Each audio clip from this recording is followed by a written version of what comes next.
tarde, irmãos. Melhorou. A graça e a paz. Amém. Vamos abrir a Bíblia no livro de Esdras, capítulo 7. Esdras, capítulo 7. Nós vamos ler dos versos 1 ao 11.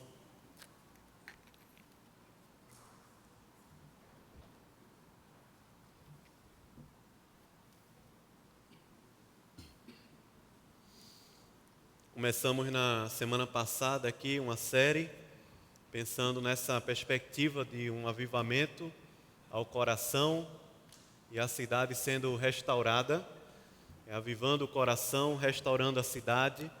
E aqui no livro de Esdras a gente vai ler esses versículos, também vamos dar uma passeada em outros capítulos de Esdras, e pensando aqui que a restauração da cidade se dá a partir de uma renovação do nosso coração, a partir da presença de Deus, a partir de uma vida no altar do Senhor, a partir de quando a gente começar a levar a vida com Deus, o altar de Deus, a presença de Deus a sério na nossa vida, na nossa casa, na nossa família. Aí sim a cidade, a terra vai ser abençoada, tocada, mexida, porque o conhecimento do Senhor encherá a terra como as águas cobrem o mar, como cantamos, como o profeta falou tanto. A gente vai ler capítulo 7, dos versos 1 ao 10. Esdras, capítulo 7, versículos de 1 a 10.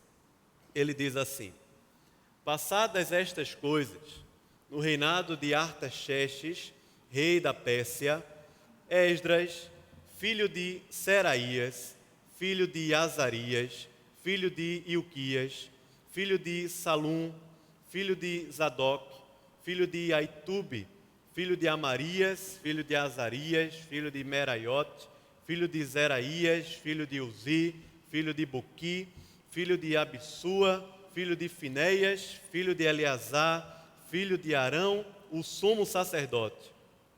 Este Esdras subiu da Babilônia.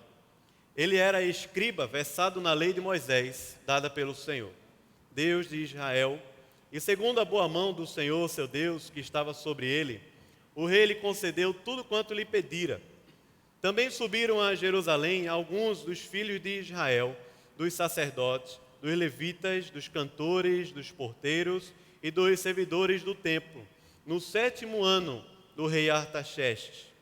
Esdras chegou a Jerusalém no 5º mês, no 7º ano deste rei, pois no primeiro dia do primeiro mês partiu da Babilônia, e no primeiro dia do 5º mês chegou a Jerusalém, segundo a boa mão do Senhor, a boa mão do seu Deus sobre ele. Você pode ler comigo o verso 10, ele diz: Porque Esdras tinha disposto o coração para buscar a lei do Senhor, e para a cumprir, e para ensinar em Israel os seus estatutos e os seus juízos. Amém. Vamos orar. Pai, nós estamos aqui na Tua presença, e de que adianta uma preparação qualquer, músicas bonitas, um ambiente agradável, se a Tua presença, o Senhor mesmo, não se fizer presente e nos abençoar, Pai. Então a gente quer clamar ao Senhor por misericórdia e graça, que Tua palavra, Teu Espírito, a Tua presença realmente traga um quebrantamento ao nosso coração, realmente traga um avivamento, Senhor, para a nossa vida, que o Senhor haja de acordo com a Tua vontade aqui, e que em nome de Jesus, Pai, a gente possa todos, como o Senhor tem me abençoado através desse texto, possamos todos aqui ser abençoados por Ti, para a glória do Teu nome, Senhor. Em nome de Jesus. Amém e amém. Irmãos, o livro de Esdras, ele é um livro histórico e vai passar por várias etapas, por várias fases dessa história, que é a história após cativeiro babilônico. Estivemos conversando semana passada em Jeremias, capítulo 29, e Jeremias, capítulo 29, escreve uma carta àqueles que estavam na Babilônia, dizendo a eles, através daquele cativeiro babilônico, que eles deveriam se envolver com a cidade, trabalhar, casarem-se Alô? Estão me ouvindo, gente? Aí, direitinho? Som. Casarem-se lá na Babilônia, constituir a vida, família, buscar ao Senhor, buscar a paz e orar pela paz daquela cidade, porque quando houvesse paz na cidade, o povo de Deus estaria em paz, buscar a face do Senhor, e isso ia demorar, ou isso ia passar por um período de 70 anos.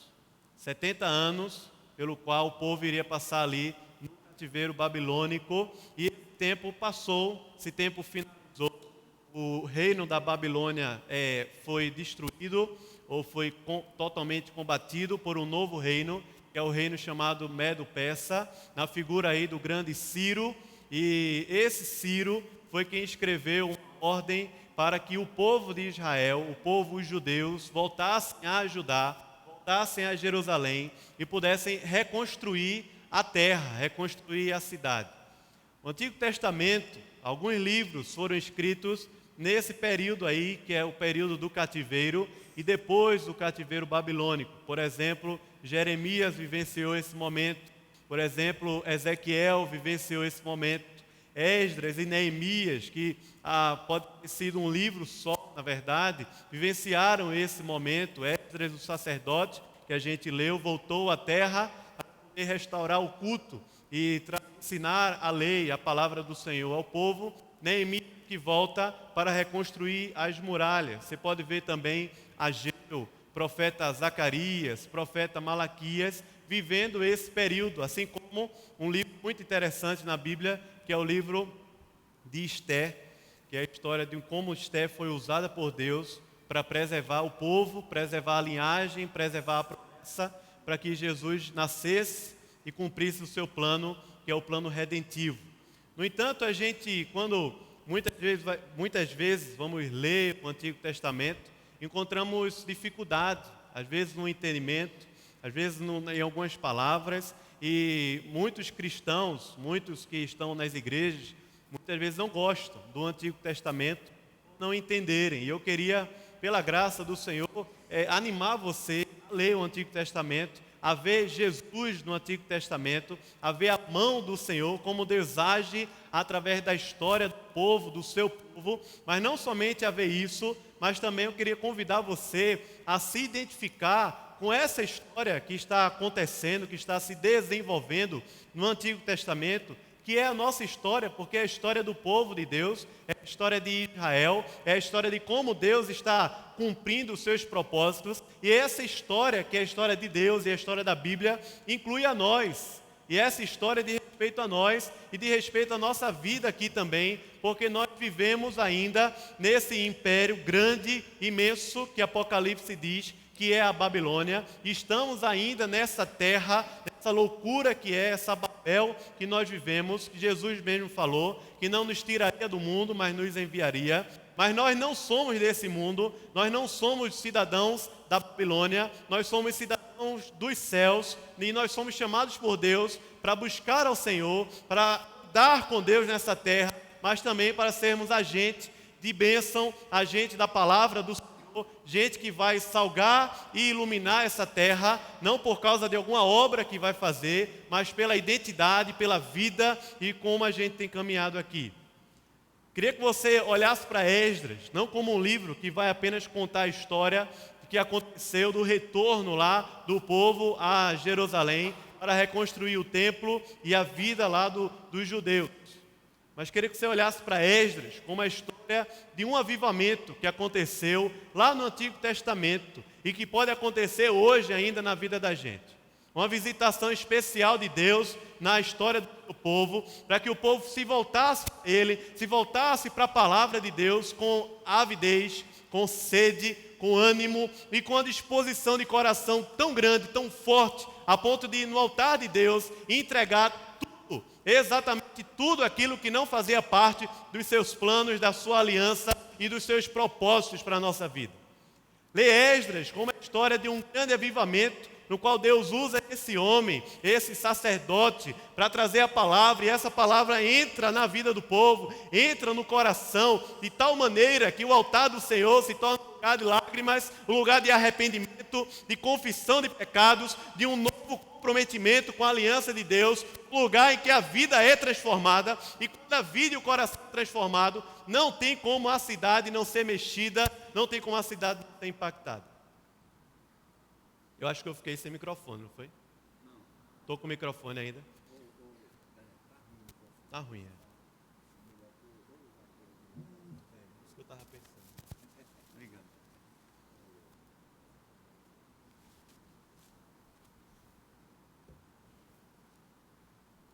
Oi, som. Alô. O microfone tá ruim. E eu já estava agoniado. Mas tudo bem, agora vai melhorar. Em nome de Jesus. E a história está se desenvolvendo ali no altar do Senhor. Ao mesmo tempo em que o livro de Esdras ele é extremamente histórico e cultural. E a narrativa dele é confirmada não somente pela Bíblia, mas também por muitos livros de história e arqueologia e muitos historiadores aí e eruditos na academia. Por exemplo, quando você pega o capítulo 1 de Esdras, quando vai dizer que Ciro resolveu ali, trouxe uma resolução, uma lei, pela qual o povo voltaria para Jerusalém para reconstruir a vida, o culto a Deus, o templo e tudo mais. Você vai ver que existe como um documento primário dos direitos humanos chamado Cilindro de Ciro.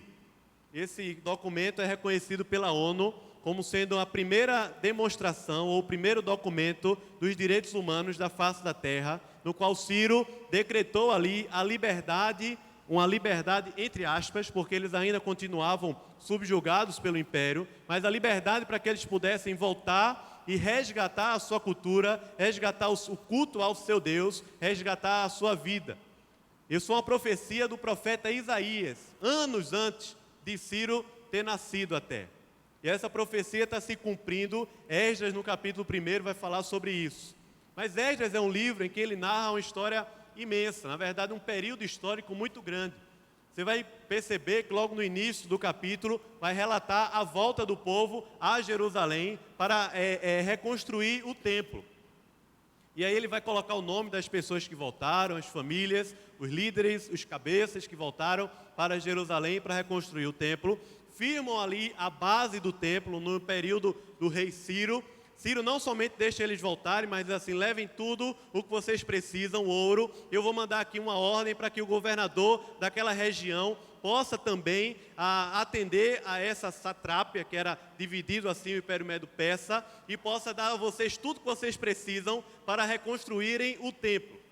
Ele volta, mas a história diz que essa reconstrução foi interrompida por alguns opositores. Eles passam anos e anos sem tocar no templo, lançam as bases e o templo fica lá, enquanto o povo começa a desenvolver a vida, a cidade. Aí quando se levanta o profeta Ageu, se levanta o profeta Zacarias, chamando o povo a olhar para o templo, não como sendo apenas parede, mas olhar ali como a presença de Deus, a reconstrução do culto, a vida, o culto na vida, mas também a vida que vai cultuar a Deus, vai render glória ao Senhor, porque a característica, a identidade daquele povo, era a identidade de um povo que era chamado pelo nome do Senhor.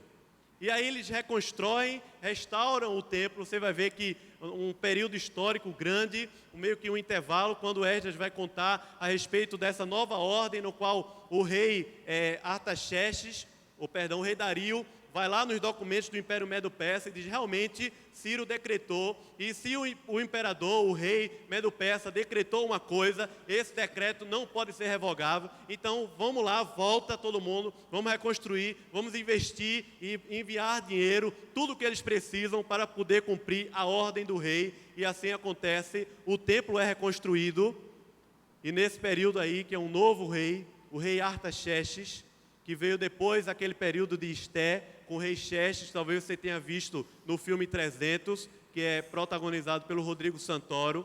O rei Artaxerxes, depois do rei Xerxes, encontra Esdras, meio que como um funcionário público, envia ele como alguém que está sendo enviado pelo império. Alguém que está sendo enviado pelo rei desse grande império medo-persa, e ele é enviado com uma ordem, com uma missão muito interessante. A missão é: Esdras, você vai, como escriba, você vai restaurar o culto ali no meio do seu povo, ensinar a eles a lei, ensinar a eles a palavra do Senhor, você vai chamar esse povo a cumprir esse negócio, e isso não era só uma ordem do rei, mas era também uma disposição de coração na vida de Esdras. É tanto que logo depois, no capítulo 8º, você vai ver que Esdras não volta somente para ensinar a lei, não volta somente para cuidar do culto, mas Esdras volta também para cuidar daquela terra, para estabelecer juízes que pudessem governar aquela terra, para administrar aquela terra. Esdras, de fato, ele é, como se a gente pudesse imaginar, um concursado público que está sendo enviado pelo governo para resolver ou para cuidar de uma determinada terra que está ainda sob o domínio desse Império Medo-Persa. Acontece a história e se desenvolve. Esdras, quando chega a Jerusalém, encontra um estado muito caótico, no qual o templo está ali em cima, foi reconstruído, ele está vendo ali o finalzinho, a inauguração do templo, mas a vida do povo está aos pedaços. Prosperidade material, de fato, estava acontecendo, começando a acontecer, não tanto quanto era lá na Babilônia, é tanto que muitos nem voltaram para Jerusalém, continuaram na Babilônia, porque a vida financeira, a prosperidade estava lá. Mas Esdras, quando está voltando, a vida está se desenvolvendo, porém tem um negócio que está incomodando o coração de Esdras. A vida do povo está aos pedaços. O povo de Deus, ao invés de andar na terra como povo de Deus, como nação de Deus, como filho de Deus, está andando na terra misturado com outros povos, fazendo aliança com povos que adoram a outros deuses. O povo de Deus está perdido. E Esdras, do capítulo 9, faz uma oração de confissão de pecados, e através daquela oração, o povo se ajunta a ele, meio que concordando com aquela oração.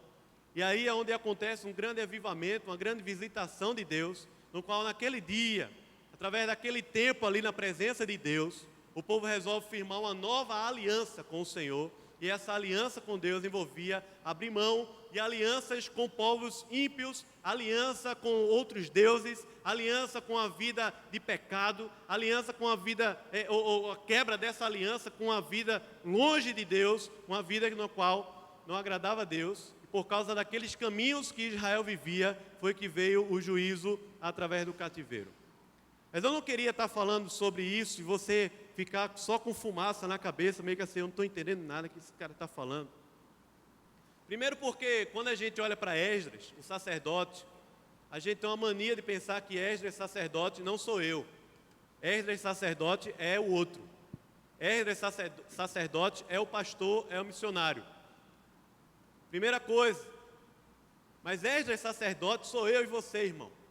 Porque se Esdras o sacerdote não sou eu e você, tem uma coisa errada, porque em toda a história bíblica e no Novo Testamento especialmente isso fica muito claro. Nós somos o sacerdócio real, a nação santa, o povo de propriedade exclusiva de Deus, com um fim nessa terra de proclamar as virtudes daquele que nos chamou das trevas para a sua maravilhosa luz. Então o sacerdote ali, que somos nós somos reino e sacerdotes, sacerdócio universal, no qual eu e você estamos incluídos nessa história. Então quando a gente está lendo Esdras, pensando em Esdras que foi transferido de um lugar para outro, de uma nação para outra, de uma cidade para outra, não foi transferido por causa de uma voz profética que falou a ele, mas foi transferido porque o rei, o governo, disse a ele: você vai sair daqui e vai voltar para a sua terra. Pensa nessa dinâmica de vida, como a nossa dinâmica, na qual a gente está vivendo aqui nessa Babilônia, ou nesse Império Medo-Persa, ou nessa loucura que é a cidade de Recife, e Deus está conduzindo a vida da gente, seja através do governo, através do patrão, através da vida financeira, através do comércio, através dessas dinâmicas na qual a gente está indo e vindo. Deus está conduzindo a gente, não como alguém que não é nada nessa terra, mas como alguém que é sacerdote de Deus, é representante de Deus, é ministro da reconciliação de Deus, é filho de Deus nessa terra, com toda a autoridade que é dada por Cristo Jesus. Então, irmão, esse negócio que diz assim, eu sou filho do rei, é verdade, ou não é? Você é ou não é filho do rei, irmão? Amém? Mas preste atenção, porque quando se diz filho do rei, tem a continuação, diz, eu sou cabeça e não cauda, não é isso? Não é essa a ideia. Mas é verdade, nós somos filhos do rei. Nós vivemos nessa cidade de Recife e somos filhos do rei, revestidos de toda a autoridade de Deus para habitar nessa terra. E isso é o sacerdócio no qual Deus quer usar a mim e a você nessa terra. E não uma pessoa, ou duas, ou três, ou outro, aquele, fulano, beltrano, mas todos nós. Outra questão para a gente se situar nesse texto. Não existe uma restauração da terra se não houver um coração que quer Deus de verdade. Não ouve esse sermão, esse estudo que a gente está fazendo aqui, e pensando assim, o que é que a Igreja das Graças pode fazer em Recife? O que é que a igreja tal pode fazer aqui nessa terra? O que é que a gente pode fazer naquele bairro ali? O que é que a gente pode fazer nesse bairro? Sim, é verdade, algumas coisas são importantes, mas quando a gente está vendo aqui a história do povo, o que vai transformar a terra, o que traz sal a essa terra, luz a essa terra, é um coração que foi avivado, tocado por Deus, em consagração a Deus. Porque é possível a gente estar fazendo coisas para Deus, é possível a gente estar tendo até bons planejamentos, bons planos para a cidade, bons projetos para a cidade, mas se a nossa vida não estiver no altar de Deus, esse negócio diante de Deus é como um trapo de imundícia. Porque diante de Deus, na presença de Deus, que sonda o coração, não impressiona a Ele o tamanho do feito, a grandiosidade da obra, mas o que impressiona e chama Deus é um coração contrito, quebrantado na presença de Deus, alguém que está andando com integridade na presença de Deus, por causa da justiça de Cristo, e não a grande obra, um grande feito que a gente possa fazer aqui em Recife. Então você está ouvindo esse sermão, olhando para Esdras, pensa assim, esse negócio não tem a ver com o que eu posso fazer na terra de Recife, antes tem mais a ver com o que Deus pode fazer lá no quarto, lá no meu quarto, lá no secreto, lá quando eu estou com a palavra, lá quando eu estou querendo buscar Deus, lá quando eu estou vivendo a vida normal e cotidiana de um sacerdote de Deus na terra. Seja como um pastor, seja como um estudante, seja como um administrador, seja como uma dona de casa, um médico, alguém que está se envolvendo nessa terra, mas como filho do rei. O capítulo que a gente leu, capítulo 7, já poderia dar o sermão todo, porque ele, inclusive no verso 10, a gente poderia dividir aí em 3 pontos e dizer, ponto 1, Esdras se dispôs a buscar o Senhor, ponto 2, a buscar a palavra do Senhor, ponto 3, a cumprir a palavra do Senhor.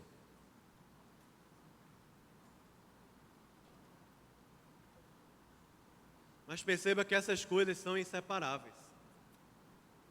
Essas coisas, esses 3 pontos, isso aí que Esdras relata, faz parte de uma única disposição.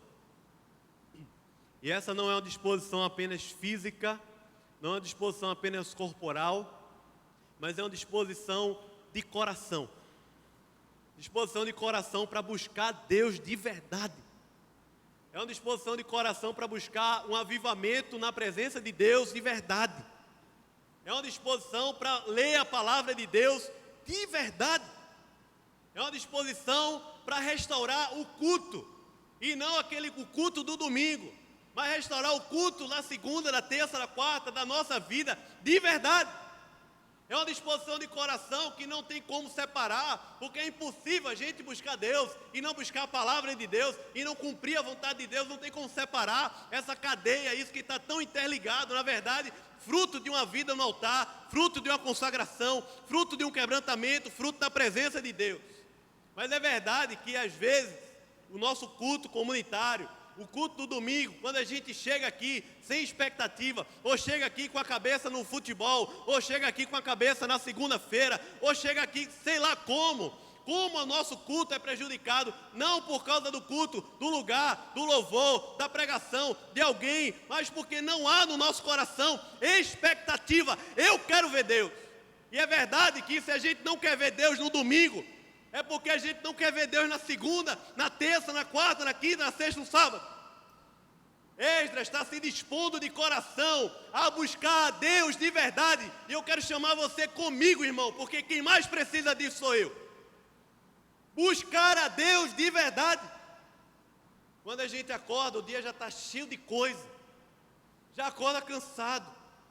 Tem tantas dinâmicas familiares, trabalho, tarefas, trabalhos de curso que a gente faz, livros, coisa para fazer, coisa. E esse negócio vai tomando a nossa alma, enchendo o nosso coração. Você liga a TV e aquela notícia vai entrando, abre o Facebook, o Instagram, e vai Twitter, e só vai notícia, e aquele negócio vai tomando a nossa alma, tomando o nosso coração. E a gente vai perdendo de vista aquilo que faz parte do nosso coração, da nossa alma, da nossa identidade, que é Deus, que é a presença de Deus, que é a palavra de Deus, que é a comunhão com o Senhor.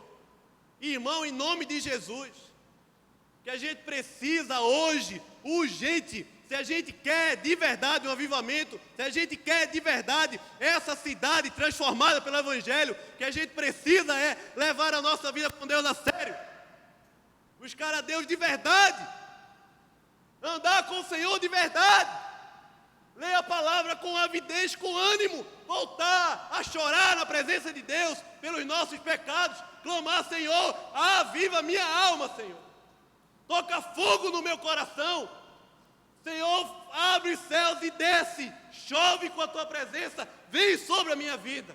Irmão, é isso que a gente precisa. Do que ficar pensando assim: eu vou buscar Deus, é uma coisa, vou ler a Bíblia é outra, vou obedecer, viver uma vida ética aqui na terra, cumprindo aquilo que eu acho que a Bíblia diz, é outra coisa, ou então vou fazer diferença, ou vou fazer isso, ou vou fazer aquilo, ou vou fazer uma coisa na igreja durante a semana. E, irmão, o que a gente precisa é levar a Deus a sério. E que Esdras, não porque ele é líder, não porque ele é pastor missionário, tem essa mentalidade que a gente imagina, não, porque é sacerdote, porque eu e você somos sacerdotes do Deus Altíssimo nessa terra, somos chamados da mesma forma a buscar a Deus de verdade, a ler a palavra, a ver Jesus na palavra, a ter o coração voltado novamente para orar, para buscar Deus, para querer Deus de verdade, querer um avivamento. Tenha certeza, irmão, que cada um de nós resolver no coração ter essa mesma disposição de alma. Tenha certeza que até o nosso culto do domingo aqui vai ser diferente. Vai ser diferente. Porque faz parte de uma caminhada, de um processo, no qual durante a semana a gente tem cultivado, tem desejado, tem ansiado com expectativa a presença de Deus. Eu fico imaginando um dia que a gente começar um culto aqui e virar a madrugada até a segunda-feira buscando a Deus, porque a presença de Deus é tão forte que não tem como a gente sair daqui. Amém, irmão? Quanto Deus pode se revelar para a vida da gente. Fico imaginando quanto a gente pode clamar e buscar o Senhor de verdade, com a disposição de alma, clamando: Senhor, aviva a tua obra, aviva o meu coração, aviva a tua obra nessa terra, de verdade, com expectativa, e não como alguém que vem ao culto, ou que abre a palavra, ou que vai fazer um pequeno grupo, ou vai dar um estudo, ou vai efetuar um trabalho na igreja, ou vai viver lá fora, no mundo do trabalho, dos estudos, como se Deus não existisse, mas na verdade abrindo e vivendo e desfrutando e sendo transferido de um lugar para o outro, de um emprego para o outro, como sacerdote, como reino e sacerdote de Deus nessa terra. É assim que a gente vai ver, tenha certeza, não há perspectiva de restauração, não há perspectiva de melhoria, não há perspectiva nenhuma que seja social, que seja política. O problema é que a gente precisa levar Deus a sério. Jeremias falou isso: você quer ver a cidade em paz? Ore, clame, busque a Deus de verdade. E não coloque expectativa no governo, no reino, em A, em B, mas busque a Deus de verdade, a face de Deus. E se buscarmos de todo o coração, Ele vai se revelar para nós. E diz lá: serei achado de vós, diz o Senhor, e farei mudar a vossa sorte. Esse é Deus, esse é o caminho. Você vê que no capítulo 9, quando Esdras chega a ajudar Jerusalém, percebe que a vida do povo de Deus está em cacos, porque o templo está lá, foi construído. Mas presta atenção, porque a questão não é o templo, a questão não é a beleza do lugar, a questão é Deus, a questão é a presença de Deus. E a gente vai conversar melhor sobre isso nas próximas semanas. Mas está lá o templo construído, não tem a mesma glória daquele primeiro lá de Salomão. Está lá, a vida está se desenvolvendo. Mas quando Esdras senta e vai ouvir o relato do povo, o relato é de que o povo está perdido. E, irmão, se o povo de Deus, se o povo que é a igreja de Jesus na cidade de Recife está perdido, se o povo que é o povo de Deus e na própria Jerusalém está perdido, irmãos, o que vai ser de nós? Se o povo que é o povo de Deus não lê a palavra de Deus, não busca Deus de verdade, se o povo que é o povo de Deus não quer, não deseja Deus no coração, uma vida consagrada a Deus, o cumprimento da vontade de Deus, se o povo que é o povo de Deus não tem como a alegria do Senhor, a sua força na alegria do Senhor, se o povo que é o povo de Deus não está com a vida disposta, disponível para ser gasta completamente para Deus, irmão, a gente vai esperar de quem? De Geraldo Júlio? De João Paulo? De um líder? Da economia? Da polícia? A gente vai esperar de quem? Quando Esdras ouve o relato, Esdras, sem duvidar, diz o texto lá, capítulo 9, que Esdras rasga as suas vestes. E em humilhação ele começa a arrancar os seus cabelos, interessante isso, né? E a sua barba.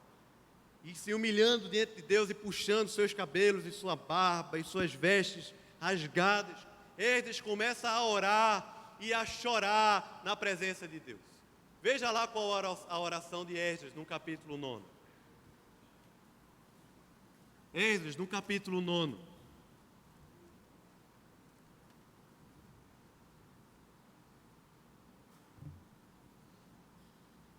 A partir do verso 6, Esdras começa a orar ao Senhor. E a oração diz: Senhor, Deus meu, estou confuso, eu estou envergonhado para levantar a Ti a face, meu Deus, porque as nossas iniquidades se multiplicaram sobre a nossa cabeça e a nossa culpa cresceu até os céus. Desde os dias de nossos pais até hoje, estamos em grande culpa, e por causa das nossas iniquidades fomos entregues. Nós, os nossos reis, os nossos sacerdotes, nas mãos dos reis e outras terras, sujeitos à espada, ao cativeiro, ao roubo. Tem a ver com a gente ou não, irmão? Isso aí. Poderia dizer assim, a corrupção, a vergonha, a violência. O povo, a nossa terra está entregue a isso, Senhor. Agora, por breve momento, se nos manifestou a graça da parte do Senhor, nosso Deus, para nos deixar alguns que escapem e para dar-nos estabilidade no seu santo lugar, para nos alumiar os olhos, ó Deus nosso, e para nos dar um pouco da sua vida nessa servidão, porque somos servos.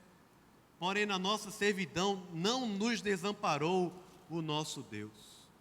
Antes, estendeu sobre nós a sua misericórdia e achamos favor, graça de Deus perante os reis da Pérsia, para nos reviver e para levantar a casa do nosso Deus, para restaurar as suas ruínas e para que nos desse um muro de segurança em Judá e em Jerusalém. Agora, ó Senhor, o que diremos depois disto? Pois nós temos deixado os teus mandamentos, que ordenaste por intermédio dos teus servos, profetas, dizendo: a terra em que entrais para possuir é terra imunda, pela imundícia dos seus povos, pelas abominações com que na sua corrupção a encheram de uma extremidade à outra. Por isso não dareis as vossas filhas a seus filhos, e suas filhas não tomareis para os vossos filhos, e jamais procurareis a paz e o bem desses povos, para que sejais fortes e comais o melhor dessa terra, e a deixeis por herança a vossos filhos para sempre. Veja o verso 15, ele diz: Ah, Senhor, Deus de Israel, justo és, pois somos os restantes que escaparam, como hoje se vê. Eis que estamos diante de Ti, na nossa culpa, porque ninguém há que possa estar na Tua presença por causa disso. Amém. Essa é a oração de Esdras, a oração de alguém que está se humilhando, quebrantando o coração na presença de Deus. Você lê lá Tiago, capítulo 4, o convite é o mesmo. Ele vai dizer assim: por que vocês vivem a fazer guerras entre vós? Por que viveis a guerrear em tanta contenda? E de onde vem isso tudo? De onde? Senão do seu próprio coração, da cobiça que está no seu próprio coração. Aí ele fala assim: infiéis, que a expressão é adúlteros, não compreendeis que a amizade do mundo, ela é inimiga de Deus? Não entende esse negócio que ou você é amigo de Deus, ou é amigo do mundo, ou anda na presença de Deus, ou anda na presença de outros deuses, seja ele qual for, seja a gente mesmo, os nossos desejos e o nosso próprio eu, como a divindade, ou o dinheiro, ou os prazeres, ou o trabalho, ou seja qual for. Você não entende que é impossível ser amigo de Deus e amigo do mundo? E aí, continuando o texto, Tiago capítulo 4, ele vai dizer assim: sujeitai-vos a Deus. Sujeitai-vos a Deus. Resisti ao diabo e ele fugirá de vós. Humilhai-vos na presença de Deus. Converta o riso em choro, a alegria em tristeza. Limpai as mãos na presença do Senhor, vós pecadores. Limpai as mãos e vós de ânimo dobre. Um coração dividido. Você que tem um coração dividido, Tiago está falando assim: limpa o coração. Se humilha, chora, clama, porque é na presença de Deus onde há quebrantamento, onde há confissão, convicção de pecados e confissão na presença de Deus.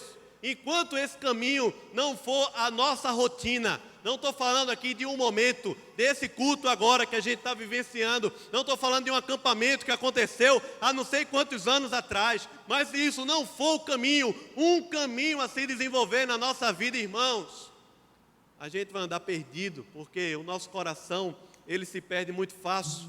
A gente se acostuma com o sagrado, a gente se acostuma com o culto, a gente se acostuma com alguém falando para a gente a palavra de Deus, a gente se acostuma a andar nessa terra, não como um filho do rei, não como um sacerdote de Deus, mas como qualquer ser humano, como um cidadão dessa terra, pertencente a esse mundo. A gente se acostuma e se perde muito fácil.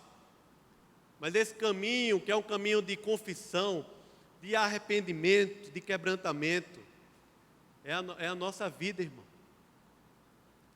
É a nossa vida, porque se tem uma coisa que não pode faltar na nossa casa, na nossa vida, é o óleo, é a unção de Deus, é a presença de Deus.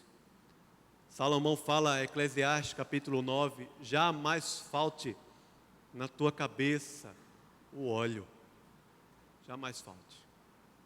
O profeta Eliseu, quando estava ali multiplicando uma botija de azeite, manifestando na casa de uma mulher viúva que estava prestes a entregar os seus filhos à escravidão. A presença de Deus na vida daquela casa foi tão abundante que o óleo se multiplicou para sustentar a vida daquela família e para abençoar aquela terra que aquela mulher vivia. Jamais falte o óleo, a presença, o altar de Deus. Mas é nesse altar de Deus que há um compromisso diferente. Veja que os povos, capítulo 10, chegam diante de Esdras para dizer o seguinte: hoje nós faremos aliança com Deus. Hoje a gente vai parar de brincar de ser crente. Hoje a gente vai começar a levar Deus a sério. Hoje, a gente que tem casamentos mistos, não quer mais essa cultura ao nosso redor. Preste atenção, irmão, você que tem um namorado ou uma namorada que não pertence a Deus, leia Esdras capítulo 10. Assim, a gente que tem casamento misto, a gente não quer mais esse negócio, essa cultura do inferno no meio do arraial de Deus, a gente não quer mais esse negócio. Nós vamos abençoar e despedir as nossas mulheres. Elas vão voltar. O que o povo estava dizendo ali é que haveria um rompimento com a cultura dessa terra, um rompimento com a cultura desse mundo, um rompimento com qualquer tipo de perspectiva que não seja aquela que Esdras tenha disposto o coração para buscar a Deus de verdade, para viver na palavra, andar na palavra, para cumprir a palavra, para vivenciar o que ela fala, não como uma série de obrigações, uma série de regras, mas como fonte de vida, porque é assim na oração que Esdras fala: Senhor, o Senhor derramou graça, e o Senhor trouxe vida ao nosso redor, nessa terra, nesse subjugamento que a gente está vivendo, o Senhor manifestou o seu favor, a sua graça, e nos alcançou. E nesse momento, nessa aliança, nesse altar de Deus, aquilo que não é, aquilo que não faz parte, aquilo que Deus não se agrada, eu não quero mais. Eu não quero mais, irmão. Mas quando a gente não levar esse negócio a sério, porque a gente pode ouvir esse estudo e pensar, isso é um comportamento, é uma coisa. Mas muitas vezes não é só um comportamento, é a maneira como a gente pensa, é a maneira como a gente olha para a vida, é a maneira como a gente olha para a igreja, é a maneira como a gente olha para o mundo, é a maneira como a gente se relaciona no trabalho, é a maneira como as coisas, os valores, os pensamentos vão se enraizando na minha mente e coração. Paulo aos Romanos falou muito claramente que a nossa vida deve estar em consagração, em um sacrifício vivo, santo e agradável a Deus. E é lá quando ele diz, Romanos capítulo 12, e não vos conformeis, e não tome a forma deste século, antes renovai-vos pela transformação, pela renovação, pelo arrependimento, por um novo caminho para a vossa mente. Transformai-vos pela renovação da vossa mente, para que experimenteis ou desfruteis, vivenciamos aqui a perfeita, agradável, a boa vontade de Deus. Renovação. Paulo aos Efésios, capítulo 4, diz muito claramente à igreja, a nós, irmãos: não ande mais como andam os gentios. Não ande mais. Não viva uma vida como se não conhecesse a Deus. Efésios capítulo 4, verso 17, você vai ver isso. Como é que eles vivem? Eles vivem na vaidade dos pensamentos, alheios a toda a vida de Deus, obscurecidos de entendimento, com o coração cheio de durezas, com o coração petrificado, porque não consegue mais ver Deus, ouvir Deus e ser abençoado pela graça de Deus.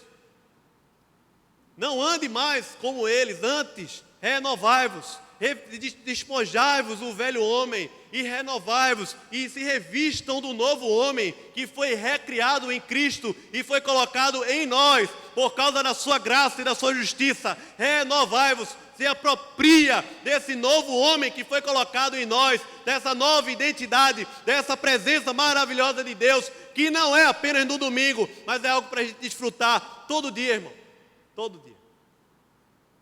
Avivar o coração não é só frequentar uma reunião de oração, frequentar o culto, o pequeno grupo.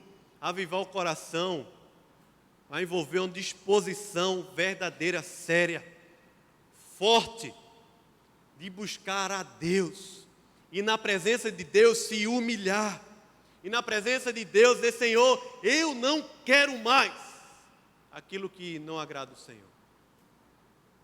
Onde há, na presença de Deus, onde há arrependimento, quebrantamento, há também restauração, há também um ânimo renovado, há também a alegria da salvação, há também uma mente chamada, tocada, há também uma graça que inunda o nosso coração e superabunda em meio ao pecado.